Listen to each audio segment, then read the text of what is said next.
Creating a tiling scene can be rewarding, fun, and a cinch to make, especially when you learn the OESD's tips and tricks for tiling scene success.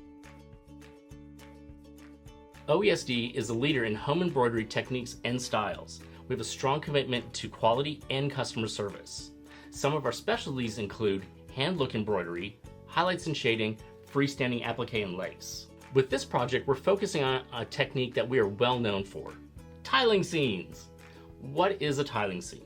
A tiling scene is a large design that is broken into smaller components, which you embroider individually and then sew together at the end to recreate that large design. The way this works is we give you a seam stitch at the end of the tile that shows you where to line those up and sew them together so that you don't have any gaps and everything lines up perfectly.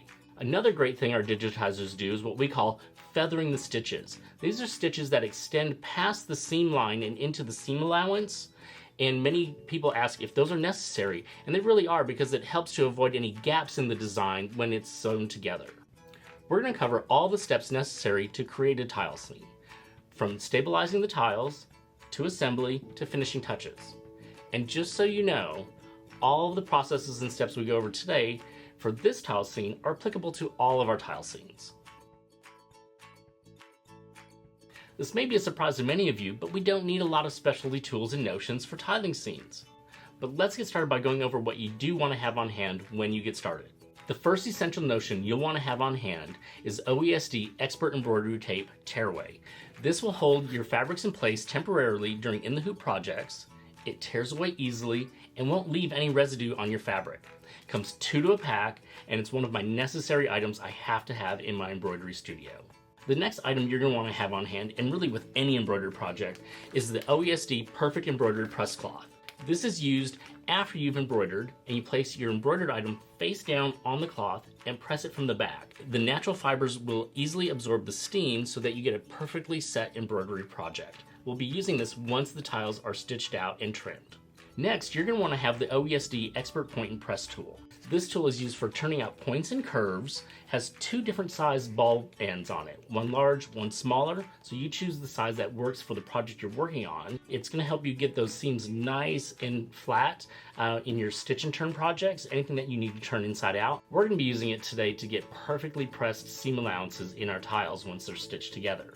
It's 6.5 inches long and has an easy textured grip so that it doesn't fall your hand or roll off your sewing table. Additional items you'll want to have on hand: 505 temporary spray adhesive, a ruler, rotary cutter, and mat, contrasting bobbin thread, and this comes in when you do the seam stitch, and we'll get into that in detail once we start the project, a fabric marking pen, embroidery needles sharp 7511, and a walking foot for sewing the tiles together.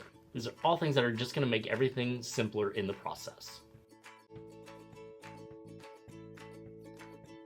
When you purchase a collection from OESD, it will include a PDF file.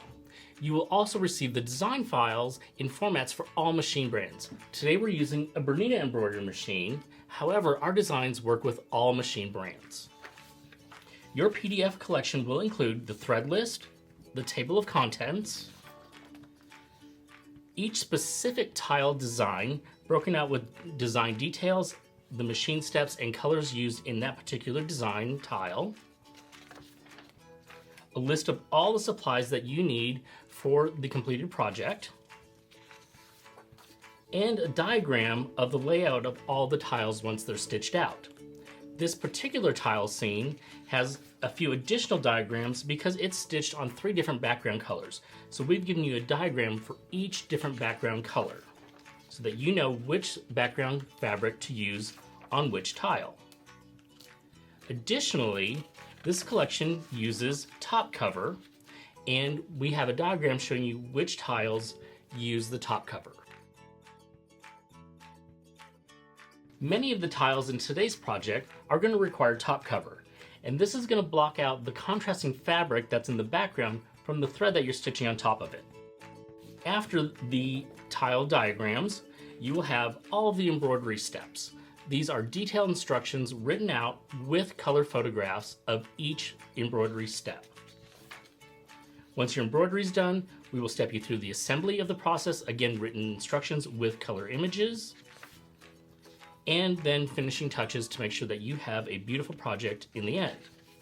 A couple more important things that I'd like to point out about our PDFs. If you have a collection that has applique templates, such as this one, we're going to include this page of how to print your applique templates. Make sure that you're printing at 100% scaling or full size. Then you will have your applique patterns and mirrored patterns. Notice this 1-inch accuracy guide. Do a test print, measure that box to make sure it is exactly 1 inch. If it's not, go back and check your scaling settings on your printer. The mirrored applique templates are perfect if you like to pre-cut your applique and use applique fuse and fix to have your fabric stickers ready to go and speed up the stitching process. Stabilizer is a critical component for all tiling scenes, and you're going to use a combination of stabilizers. Each tiling scene uses different stabilizer combinations, so be sure to reference the PDF that's associated with your particular project. For this tiling scene, the perfect combination is heavyweight tearaway and ultra clean and tear. Heavyweight tearaway is perfect for tiling scenes. It supports stitch-intensive designs. It has a stiff, crisp texture, and it tears away cleanly and easily when you need it to. Ultra clean and tear adds some necessary support for this particular project without adding unnecessary bulk. It has a soft, flexible feel and easily removes. All tile scenes require fusible woven to be applied to your background fabric before stitching and hooping. Fusible woven adds body to light and medium weight fabrics such as quilting cotton, which is what we're using here and what you're most likely using at home. It helps prevent puckering and is also available in black for dark fabrics. For each hooping, we're going to need to cut a 10 by 15 inch rectangle or pieces large enough for the hoop that you're using of your background fabric, the fusible woven, the heavyweight tearaway, and the ultra clean and tear, or a size that works for the hoop that you're using. Let's look at an alternate way to hoop your fabric. We call this chain hooping. And what we do is we measure the hoop that we're going to use, add 2 inches, and cut a strip of fabric the width of the fabric, generally about 42 inches long. So we've got this nice long strip of fabric, and we're going to fuse OESD fusible woven to the entire strip.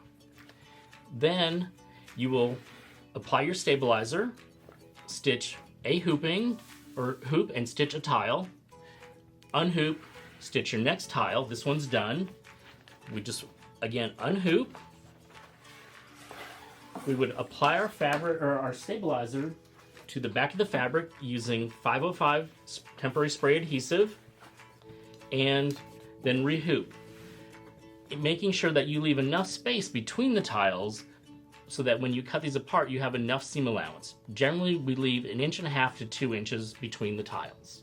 Tile 10, we're also going to cut applique fabric and fusible woven to the size we need for our applique piece. In this case, it's 4 inches by 4 inches.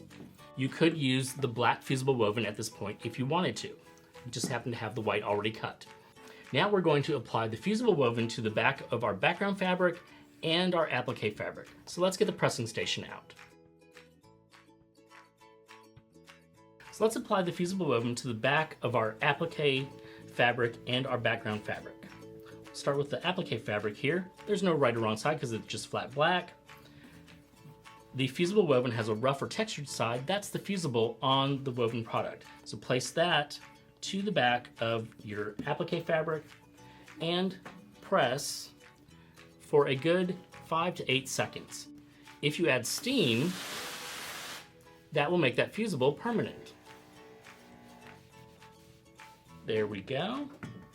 Our applique fabric's ready, and we'll do the same for our background fabric. Again, applying the fusible side to the back of the background fabric.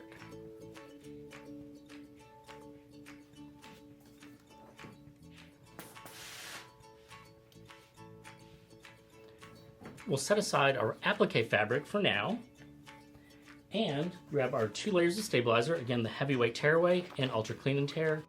Layer our background fabric over that and we'll get all this into a hoop. We're going to use the OESD Grippy Grid hooping mat to help with the hooping process. The Grippy Grid is not a cutting mat, even though it has those lines on it that makes it look like a cutting mat, but it's a silicone mat that keeps your hoop from sliding around. It's got this great crosshair in the middle so that you can line things up when you need to. And we'll just layer all of our fabric and stabilizer there in our hoop, place it in there. It makes it so much easier to hoop everything. Make sure your hoop is in there seated nice and tightly. You can tighten that tightening screw if you need to. There we go. And now we're ready to take this to the machine and stitch the first step, which is the black fabric placement line.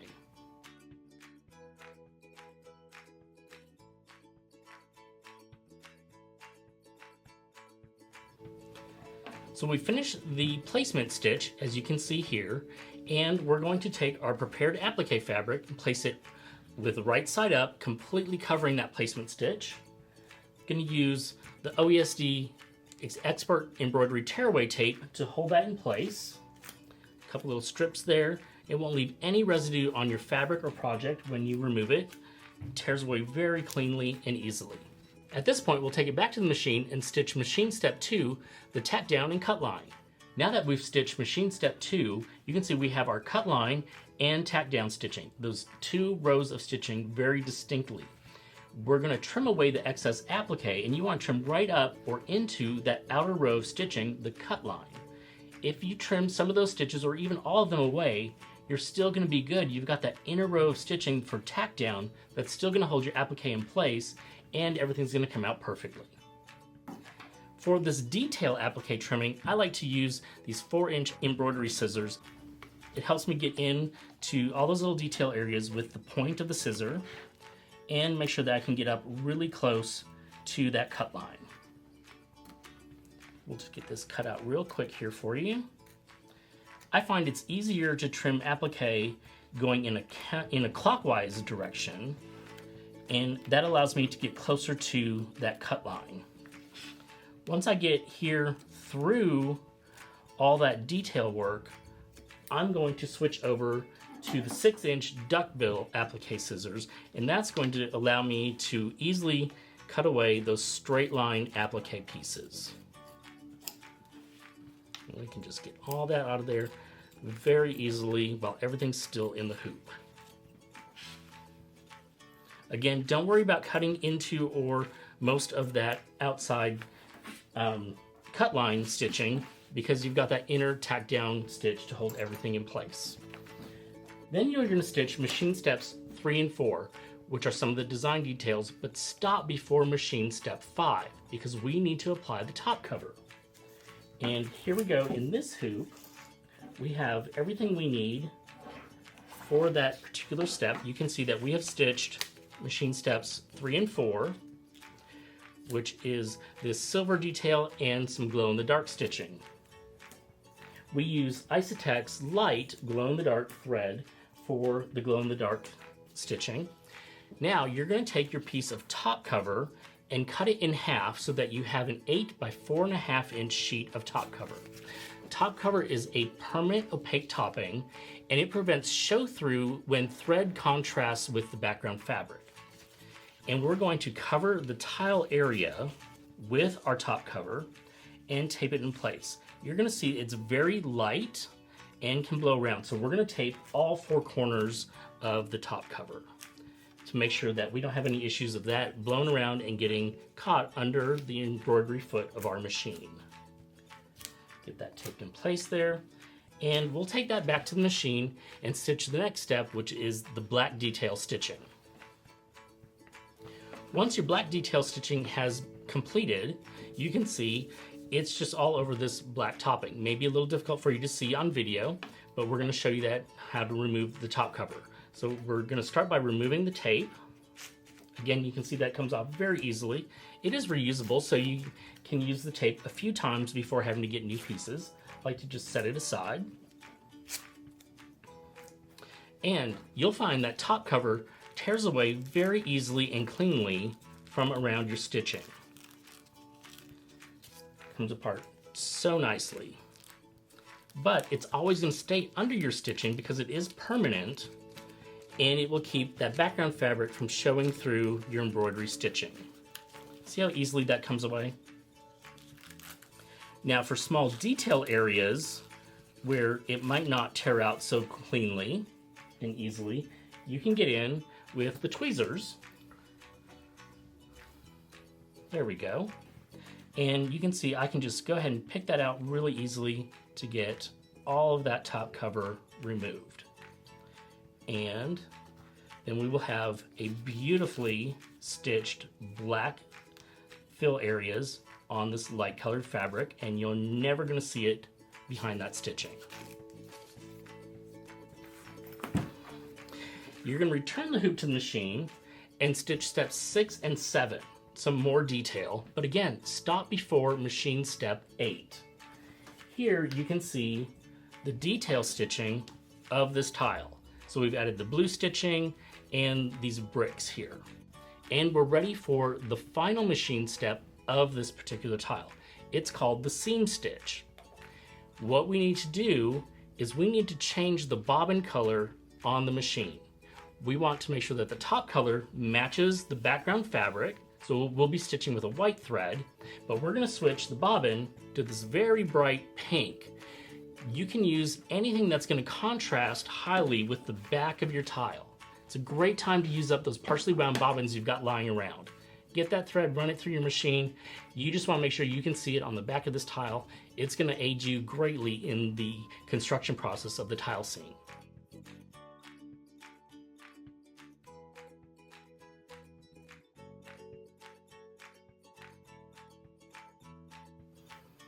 All right, we have just finished machine step 8, which is the seam stitch. You can see here on the top it's in white, so that will blend with our background fabric. And on the back, we use that dark pink or fuchsia. Again, you just want that to be a highly contrasting color so you can easily see it on the back of your tile. We're done with the embroidery part of this tile. So we can go ahead and remove that from the hoop. And it still has all the stabilizer and everything attached. Put our hoop aside. And I've got one of the OESD Perfect Embroidery press cloths out here. This is a great tool for embroidery. It's a nice loose weave texture, and when you use this, you place your embroidery face down and press from the back. That way all that beautiful embroidery stitching and thread doesn't get smashed by the iron when you press it. So we're going to press this from the back. Make sure everything's nice and flat and set in place.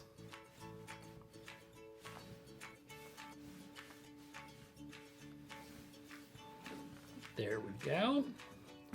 And you can see that's beautifully pressed. We've got no puckering because we use the heavyweight tearaway in conjunction with the ultra cleaning tear and the fusible woven. So even those dense stitch areas have been taken care of, no puckering, everything's perfectly flat. Let's move the pressing station out of the way and we'll trim up this tile.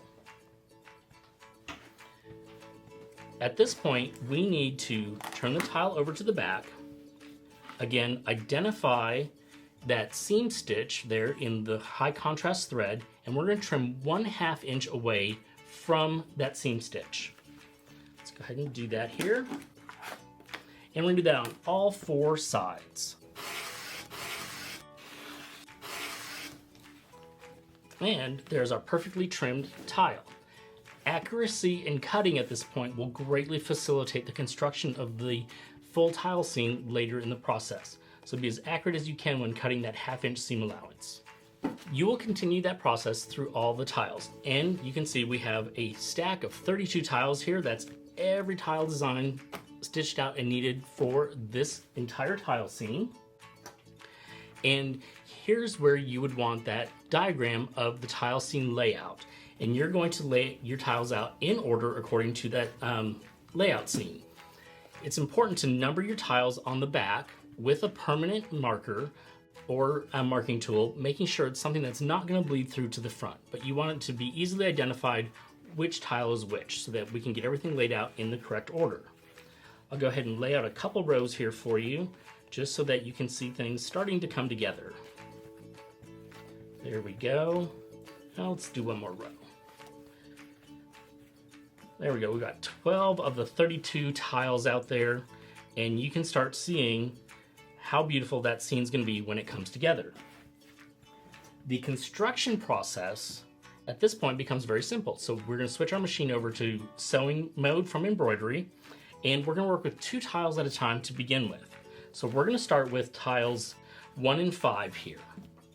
And we're going to pair tiles together along a long edge. So you would actually pair 1 to 5, 2 to 6, and so forth. When you have them paired, we're going to clip them together.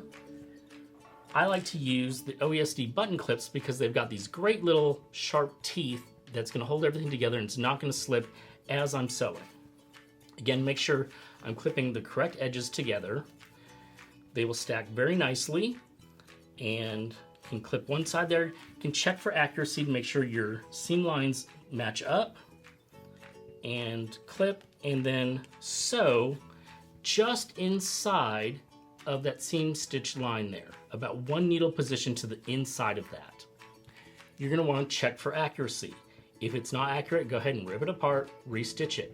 If you're finding that major areas of matching aren't matching up, like these tree branches, go ahead and clip it, stitch those areas first, then stitch across the tile. Let's clear this, and I'll show you some tiles that we do have already stitched together, and we'll get them pressed out. This is a part of the process that we get a lot of comments on, so I'm going to show you some tricks about pressing these tiles to get nice, open, flat seams. Bring the pressing station back. Again, our perfect embroidered press cloth there. And here again, we have tiles 1 and 5 stitched together. Everything lines up beautifully, and I'm happy with how it is stitched. I have not removed any of the stabilizer from the seam allowance or the tile at all at this point. Right now, I want to press this open. Some keys to getting this pressed really nicely are steam. So we're gonna just steam that a little bit, get everything pressed nice. And then we're going to press our seams open. I like to press to one side first, then to the other side, just like that. Then we can flip it to the back and get the point of our iron down in there. Now sometimes that may be difficult to do, so we like to use the large ball end of the OESD point and press tool. And you can just run that right down into the seam allowance there and follow behind with your iron. Give it a little shot of steam. Again, steam is important. It's gonna help everything lay nice and flat. And you can see that seam has opened up beautifully. Let it cool and check to make sure that it still looks great the way you want it to be. Once you're happy, let it cool, and at this point you can remove stabilizer from the seam allowance only. You want to remove one layer at a time. So I'm going to get in there, I'm going to grab that Ultra Clean and Tear, which is going to come away very easily. Pull that out of the seam allowance, and then go back and grab the heavyweight and get that started, and that will tear very nice and crisply out of the seam allowance. And you'll want to do both sides, but again, just in that seam allowance, nothing in the stitched area of the tile or anything inside the seam line. Go ahead and tear these on the other side.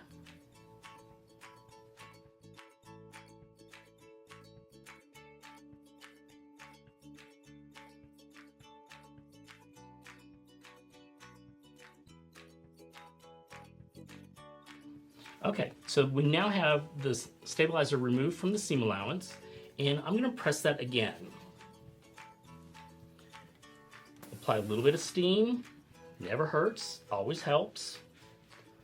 Make sure everything's nice and flat. There we go. And look how beautifully flat those tiles are. I don't have a lump there in the seam allowance. Everything's pressed open nicely. The large ball point of that expert point and press tool helped a lot to get down in there and get everything separated. Let that cool, set it aside. I want to show you a more efficient way to do your pressing and handling the seam allowance and removing that stabilizer. So we're gonna do it a little bit different here. These tiles are from Winter Visitors, which you may have noticed hanging behind me in some of the shots. It's a great tiling scene, we love it. This time, once we've sewn these together, our tiles, we're gonna open it up and we're going to look to make sure that we're happy with how the tile is aligned in that sewing. And if you're 100% sure and good with that, then go ahead and at this point you can remove the stabilizer from the seam allowance, again the seam allowance only, one layer at a time, and this is before we do any of the pressing. And we're gonna tear out 2 layers. We'll do this on both sides. And this is gonna make our pressing go a little bit faster because we're not gonna have to come back and repress after removing the stabilizer. But please be sure you're happy with how your tiles are sewn together in that alignment. So once we have this removed, then you can begin the pressing process and getting that open, and it's gonna open up and lay nice and flat and you don't have to go back and repress anything. Continue on pairing your tiles and stitching them together, doing all of your pressing, your seams open, removing the stabilizer as you go. So once you have all of your tiles paired, go ahead and take 2 pairs that are next to each other, match them up, again face down, so this is 1 and 5, 2 and 6, right sides together. First, match the center seam and clip. Again, using the OESD button clips because they've got those great teeth that hold everything in place. Then I come back and I check this corner and seam line to make sure that they match up and attach a button clip there.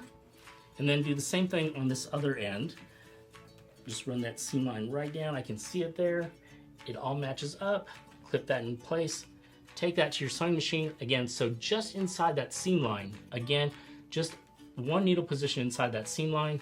Make sure it all connects. Open it up. Make sure that it's accurate. And then go ahead and continue with the matching all of your pairs together to make 4s. Press your seams open and remove that stabilizer from the seam allowance. You will continue connecting components of the tile scene as you can see in these images to make 4s into 8s, 8s into 16s, and then put the entire scene together. Again, doing the seam pressing open and removing a stabilizer at each step. With the top of your tile scene now all completely constructed, you will need to cut your batting and backing at least 2 inches larger than the front of your tiling scene. We're going to layer the backing right side down, the batting over it, and then center the top of your tiled scene right side up over your batting and backing. Go ahead and pin or spray base together using a temporary spray adhesive like 505.